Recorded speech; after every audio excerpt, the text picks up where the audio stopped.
Have you heard about the figure known as the dying and reviving god?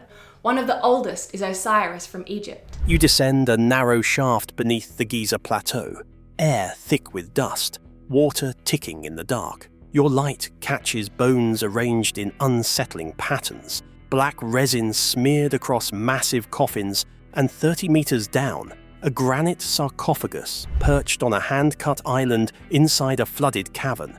Herodotus called it a legend. Archaeologists found it exactly as described. Is this a tomb, a ritual machine, or the hidden switchboard of Giza itself? The whisper that wouldn't die. Giza's greatest secrets were always supposed to tower above the sand, but the earliest clue to a buried underworld is written by a traveler. Around 450 BCE, Herodotus recorded an account of a pharaoh's chamber encircled by water, a coffin resting on an island in the dark. Many dismissed it as embroidered lore, the ancient habit of filling blanks with glamour.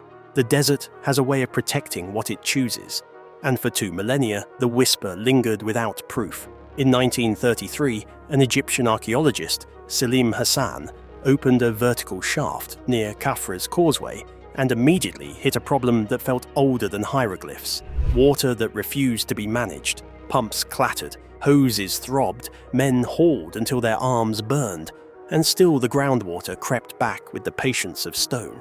After years of expensive struggle, Hassan conceded the fight. The shaft swallowed the lights, and the whisper kept its poise. Technology changed the conversation. In 1999, Dr. Zahi Hawass brought modern pumps, stronger illumination, and a team prepared to descend in shifts.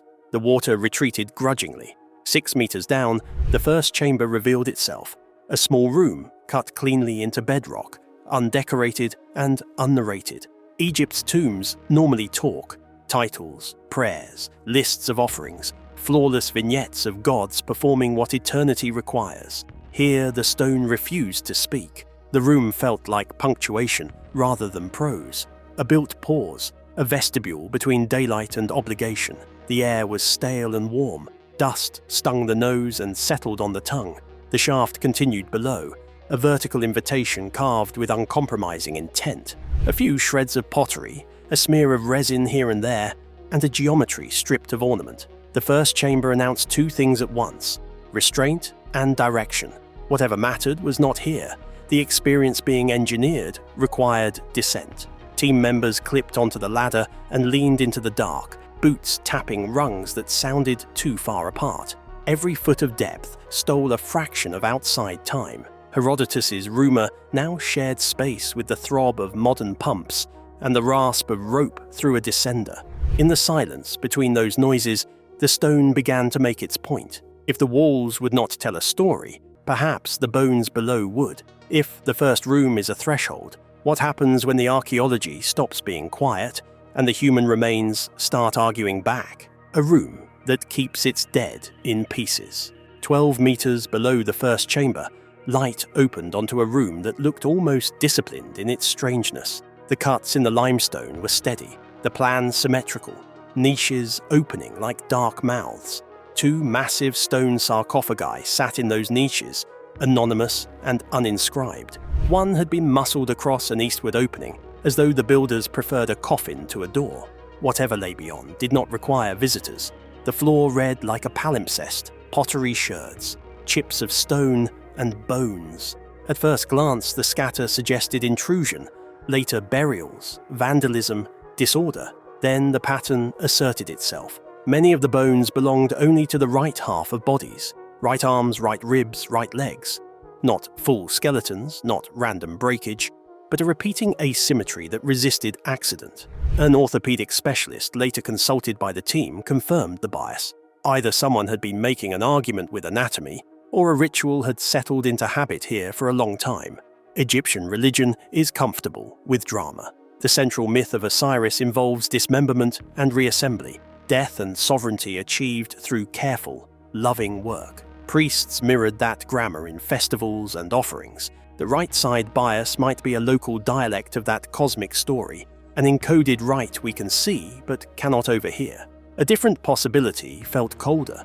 Perhaps later custodians misunderstood an older program and repeated what they thought they saw, preserving the shape but not the script. The sarcophagi themselves deepened the mystery. Without inscriptions, they declined to identify occupants or dedicate prayers. Instead, each was streaked with a black varnish that glistened where the flashlight lingered. Laboratory analysis of scrapings found a resinous recipe familiar from mummification: oils, beeswax, plant resins, bitumen. Black is not merely color in the Nile Valley, it is the name of the life-giving silt, the hue of regeneration, an epithet of Osiris. Here, pigment was policy: coat the coffin in the color of rebirth, and the stone participates in the god's cycle. There remained the practical objection that makes engineers raise their eyebrows. How do you install multi-ton sarcophagi in a chamber accessible only by a narrow vertical shaft? One answer speculates on sand hydraulics. Set the heavy block atop packed sand, then bleed the sand from underneath through small openings, lowering the mass in controlled stages. Another proposes that the chamber was cut around a pre-positioned block lowered from the surface while the shaft was still much wider, only later being trimmed to its final dimensions. None of the answers are fully satisfying. All require choreography and forethought that feel almost modern in their precision. The bones continued to insist on their pattern. The varnish refused to be merely preservative, and the blocked opening kept its secret. The second chamber did what the best middle acts do. It raised the stakes and tightened the rules. If devotion can be measured in tons and ritual in right-hand bones, what waits below a coffin dragged across a doorway to keep you out? Where myth turns architectural. Nearly 30 meters beneath the desert, the temperature leaned cool and the noise changed. Water absorbed and returned sound until the room felt populated by echoes. The ladder ended in a small landing, and then headlamps spilled themselves into a space that refused to be ordinary. The floor halted at the edge of a flooded cavern. The surface was black glass, stitched with ripples from the pump's pulse. Rising from that water was a rectangular platform, an island cut from bedrock, and on the island rested a granite sarcophagus, partly submerged, flanked by 4 squat pillars like sentinels that had learned patience. Herodotus's rumor, so long dismissed as travelers' poetry, suddenly looked like fieldwork. A coffin on an island in an underground lake is not a common motif. In Egyptian cosmology, the primeval waters of Nun cradle creation. The Nile's annual flood kills and gives life. Osiris's rebirth provides the grammar for seasons and sovereignty. To wade toward a coffin on a man-made island is to perform a story older than writing. The passage through danger to a seat among gods. When the lid was lifted long ago, nothing like a royal mummy greeted modern eyes. The granite box was empty, or emptied. But emptiness in a ritual context is not failure. It is instruction. The chamber reads like a cenotaph for Osiris, a place built to host rites of renewal rather than contain a single person. The 4 pillars may echo the guardians of cardinal space, stationing order around the place where water, stone, and intention meet. The atmosphere was undeniable. Torches or lamps would have turned the roof into a mirror of restless light, the sound into a crowd. Standing in water up to the thigh with a chant on the air and a god's color on the stone, a priest would not need a single carved line to understand his role. The architecture is the text. The body is the reader. Narrow crawlways branch from the flooded chamber like nerves from a spine. Their orientations, one trending toward the Great Pyramid, another toward the Sphinx, are tantalizing and troubling.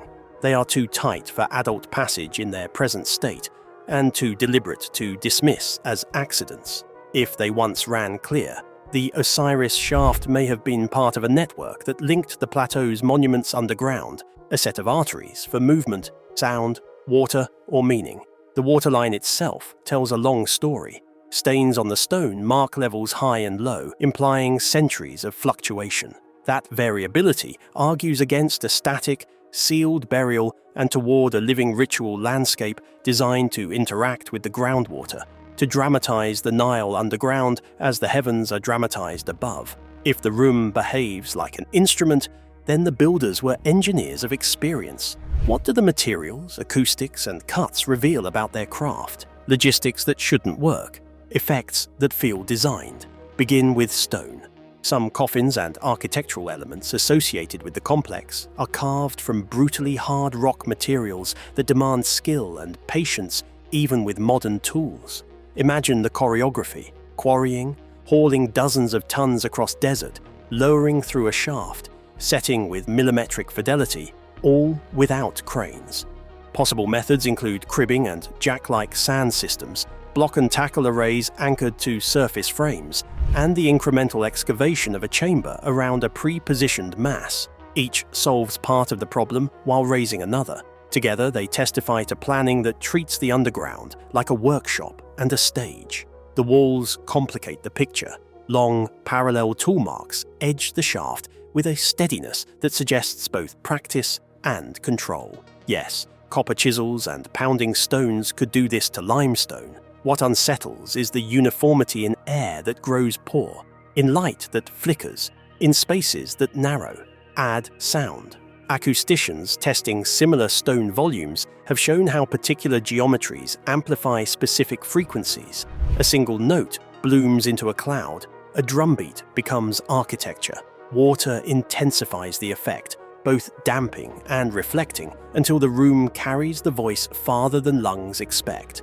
In such a chamber, liturgy does not need an audience to feel crowded. Color closes the circuit. The black varnish, oils, resins, beeswax, bitumen was not cheap or casual. Black in Egypt is the hue of fertile earth left by the flood. It names Osiris as the Black One, the god who teaches seeds how to die correctly so they can rise. Coating coffins and even parts of the ceiling in that mixture turns stone into theology. The material sermon speaks without a single glyph. Then there are the oddities that force second looks. Some analyses suggest non-local rock types in the mix, implying supply chains reaching beyond the Nile's immediate geology. The blocked eastward opening in the second chamber reads like an ethical line.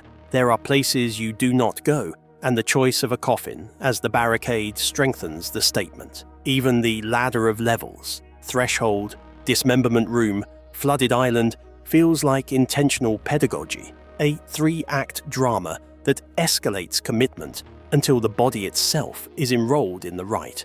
None of this requires fantasies about lost technologies. It requires acknowledging that ritual can be engineered with materials at hand, and that the best engineering does not announce itself as engineering at all. It simply works on the senses until belief has a stage to stand on. If the craft is meticulous, the calendar matters.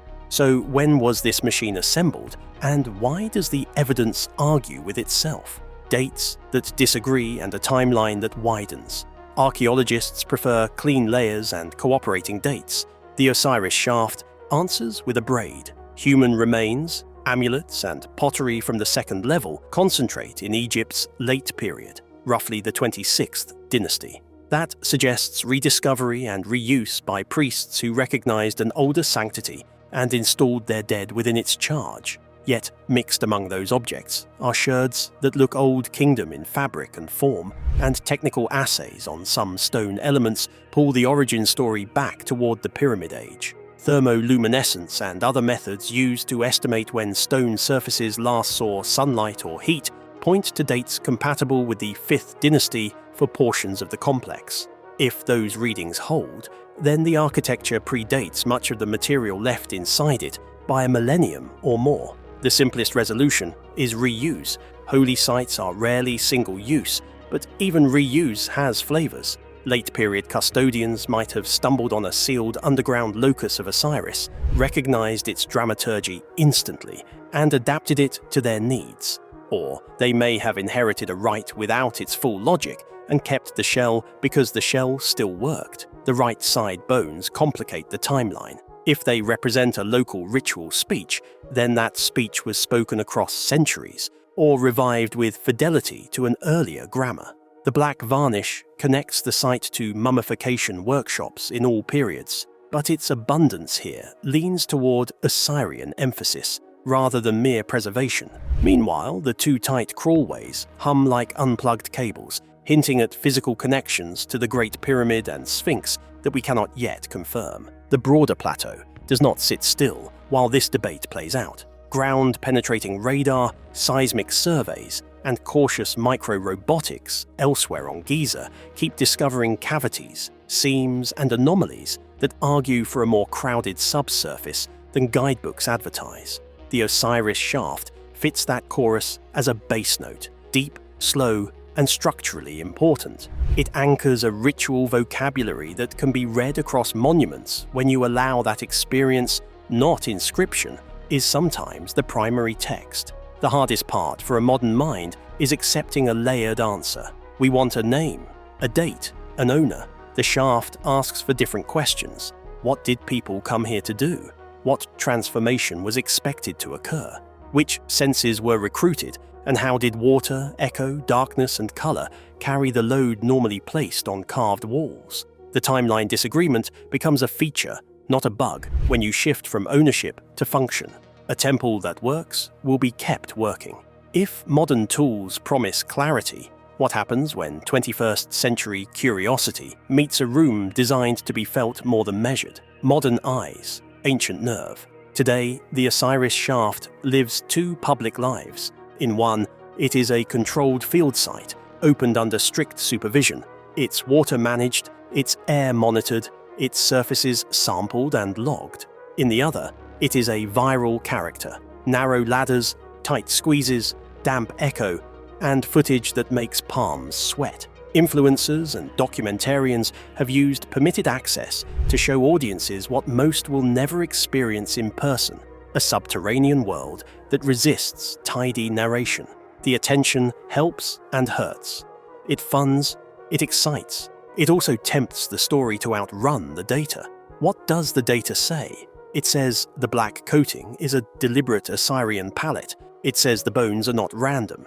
It says the granite coffin on the island was meant to be approached. It says water was not a nuisance but a participant. It says the architecture amplifies voice and quiets breath. It says the site was reused, possibly misread and repurposed, but rarely ignored once found. It says the plateau's underworld is not empty. Engineers who look at the logistics see a problem set that could be solved with patience, leverage, and clever staging. Ritual theorists see a sequence designed to produce liminality, the condition of being betwixt and between, using weight, depth, and sensory manipulation. Egyptologists see familiar gods expressed in unfamiliar media, the theology of Osiris translated into space, sound, and water. None of these readings cancel the others. They overlap like transparencies until a composite image emerges, a machine for making transformation plausible. What unsettles archaeologists is not haunted legend, but professional humility. You can pump and measure and sample and still feel the site push back, insisting that certain answers will only appear to bodies participating in the choreographed discomfort the builders intended. That is not an invitation to pseudo-mystery. It is a reminder that ancient designers often aimed at states of mind as precisely as they aimed blocks. The veil between those intentions and our instruments is thinner underground. The last puzzle is ethical. Narrow crawlways beckon and refuse. You could widen them, force the body's way, and risk erasing the very constraint the rite requires. Or you accept the veto and learn from the edge. Some knowledge is drawn out by respecting the design. The Osiris shaft argues for patience, for inference, and for a willingness to let myth be engineered without reducing it to metaphor. Step back, and the pattern sharpens. The shaft reads like a designed ordeal. Descend past silence, past guardians of stone and pitch, wade the black mirror, and arrive at a coffin that is more axis than container. Each threshold trades comfort for comprehension. The waterline marks seasons. The echoes teach proportion. The tar-dark sheen instructs the eye to imagine rebirth where light fails. None of this requires fantasies, only the admission that ancient builders engineered states of mind. If we honor that intent, the site speaks more clearly, not less, and the map of Giza's underworld gains edges we can trace. So after bones in halves, blackened coffins, and a lake that makes a rumor real, what does the Osiris shaft finally tell us about the people who carved it and about us? The Osiris shaft is not a tidy exhibit. It is a stone and water argument that myth can be engineered, and that experience itself can be a sacred text, a threshold that refuses to talk, a chamber that keeps its dead in pieces, and a flooded island that turns Herodotus into a guide. Together they describe a culture confident enough to build a ritual you must enter to understand. Maybe that is why seasoned excavators admitted to a shiver. The deeper you go, the less the place behaves like a tomb, and the more it behaves like a device still running its program. If you want the next layer the instant someone earns it, the tunnel maps, the acoustic models, the water chemistry, tap subscribe, ring the bell, and tell me in the comments, would you step off the ladder into that black water for the chance to hear the stone answer back?